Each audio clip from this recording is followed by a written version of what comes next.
का सिद्धांत, यानी सेल थ्योरी। सेल थ्योरी किसने दिया था? सेल थ्योरी जो है दो वैज्ञानिकों ने मिलकर दिया था। सेल थ्योरी किसने दिया था? दो वैज्ञानिकों ने मिलकर दिया था, जिनका नाम था स्लाइडन एंड स्वान। कौन दिया था? स्लाइडन एवं स्वान, दो वैज्ञानिकों ने मिलकर दिया था। कौन कौन? स्लाइडन और स्वान ने दिया था। अब हम थोड़ा सा स्लाइडन के बारे में बात करते हैं कि स्लाइडन कौन थे और स्वान कौन थे। ठीक है, देखिए स्लाइडन और स्वान कौन थे। स्लाइडन जो थे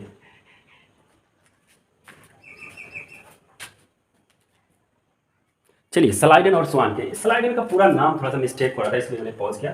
स्लाइडन का पूरा नाम एमजे स्लाइडन था। क्या नाम था इनका पूरा नाम? एमजे स्लाइडन। ये जो थे स्लाइडन जो थे वो वनस्पति विज्ञान के क्या थे? वनस्पति विज्ञान के ये क्या थे? बहुत बड़े साइंटिस्ट थे। और थियोडर स्वान, इनका पूरा नाम मैंने लिख दिया। कभी कभी बच्चे कंफ्यूज हो जाते हैं कि अगर पूरा नाम दे दे तो कहेगा कि ये तो हम लोग स्लाइडन पढ़ते आ रहे थे, एमजे स्लाइडन कौन आ गया? ठीक है, तो थियोडर स्वान जो थे वो जीव विज्ञान से संबंधित थे और एमजे स्लाइडन जो थे वनस्पति विज्ञान के। तो दो साइंटिस्टों ने मिलकर क्या दिया? सेल थ्योरी दिया। कोई दिक्कत?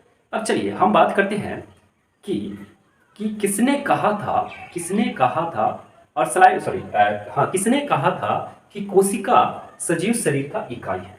किसने कहा था कि कोशिका जो है सजीव शरीर का इकाई है? तो आप धड़ल्ले से बताइएगा कि स्लाइडन और स्वान ने कहा था कि कोशिका जो है सजीव शरीर का सबसे छोटा इकाई है। इनके साथ साथ बहुत सारे वैज्ञानिक आते हैं जिन्होंने 1838 और 39 ईस्वी की बात करते हैं। 1838 और 39 ईस्वी में हम लोग बात करते हैं, जिनका नाम था रेमार्क। क्या नाम था? रेमार्क।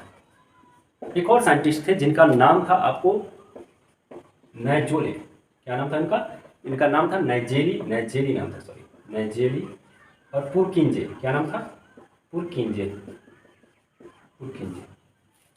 क्या नाम था इनका?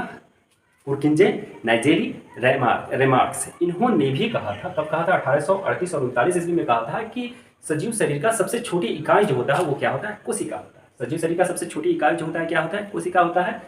किसने कहा था सबसे पहले? स्लाइडन और स्वान ने कहा था। किसके अंतर्गत कहा था? सेल थ्योरी के अंतर्गत कहा था। उनके बाद 1838 और 39 ईस्वी में भी रेमार्क, नाइजेरे और पुरकिंजे ने भी कहा था कि कोशिका जो है सजीव शरीर का सबसे छोटा इकाई। क्लियर? चलिए आगे बढ़ते हैं हम लोग।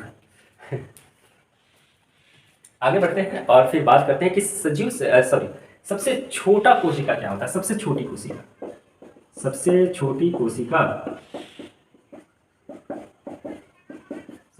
कोशिका ऑल ओवर की बात की जा रही है। ये किसी में प्लांट या फिर एनिमल्स ये कुछ नहीं कहा है, ऑल ओवर। सबसे छोटी कोशिका जो होता है माइक्रोप्लाज्मा होता है। क्या होता है?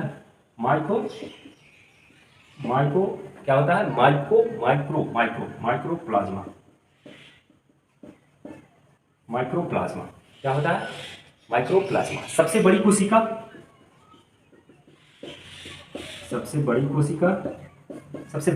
जो होता है आप सभी जानते हैं क्या होता है? शुतुरमुर्ग जो होता है, शुतुरमुर्ग का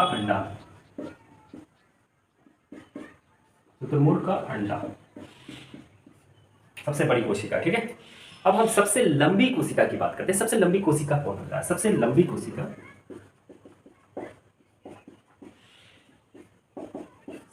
कोशिका जो होता है वो ब्रेन में पाया जाता है।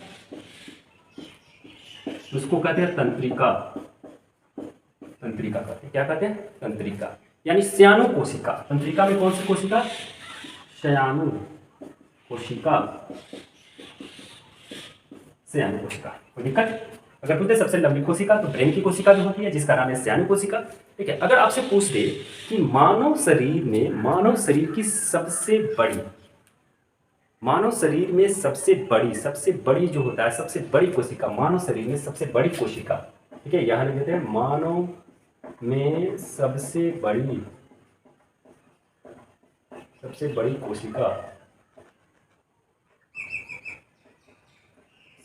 कोशिका। तो ये फीमेल में होता है। इसमें होता है फीमेल में, जिसको हम लोग कहते हैं अंडाणु। क्या कहते हैं? अंडाणु। जिसको हम लोग इंग्लिश में क्या कहते हैं? ओवम। क्या कहते हैं? ओवम। और पूछ दे पुरुष में मानव में ये तो हो गया सबसे बड़ी कोशिका। सबसे छोटी कोशिका पूछ दे मानव में तो आप क्या बताइएगा, मानव में सबसे बड़ी कोशिका, मानव में सबसे बड़ी कोशिका, सबसे बड़ी कोशिका, तो आप क्या बताइएगा, मानव में सबसे छोटी सॉरी यहाँ पे थोड़ा सा मिस्टेक हो गया, सबसे छोटी कोशिका अगर पूछे तो आप क्या बताइएगा, ये मेल में पाया जाता है, ठीक है, ये फीमेल में पाया जाता है। मेल में क्या होता है, स्पर्म होता है, स्पर्म क्या होता है, स्पर्म, जिसको हम लोग क्या कहते हैं, शुक्राणु कहते हैं, शुक्राणु। ठीक है दोस्तों, आज इतना ही, यहाँ तक रहने देते हैं। फिर हम लोग क्या करेंगे, आगे हम लोग कोशिका के अंग के बारे में नेक्स्ट वीडियो में पढ़ेंगे कि कोशिका में कौन कौन से अंग होते हैं, कौन कौन से पार्ट्स होते हैं, उनका क्या क्या कार्य होता है, वो कैसे सजीव शरीर को क्या करते हैं, संगठित होकर एक ढांचा तैयार करते हैं, एक बॉडी तैयार करते हैं। तब तक के लिए जय हिंद, जय भारत। ठीक है।